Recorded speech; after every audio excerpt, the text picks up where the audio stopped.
Hi mga sheep! Siksip Kentot again. Ngayon magluluto po tayo ng minudong baboy. So ang ginawa ko po ay ginisa ko muna po para lalabas yung oil. Ayan mga sheep, malapit na po siya nag-brown. Pa-brownin po natin siya. Nalalabas yung mantika niya galing sa taba. Tapos yung mantika niya galing sa taba, yun ang gamitin natin pang gisa mamaya sa mga ingredients natin na onion at saka garlic. Ayan sheep, pula na siya. So set aside muna natin. Ayan sheep, na-set aside na po natin.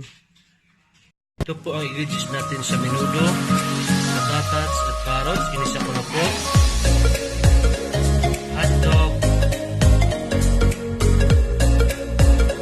garlic, onion, black pepper, salt,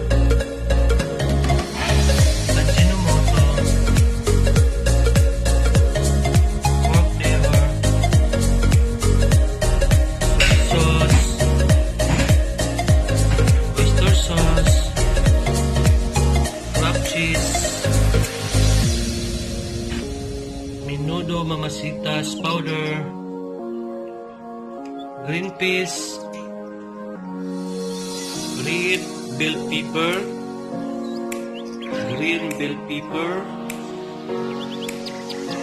So ayan mga sheep, pagpainit muna tayo ng oil sa pan po. Yung oil po ay yung po ang ginamit natin na galing na sa ginisa natin baboy.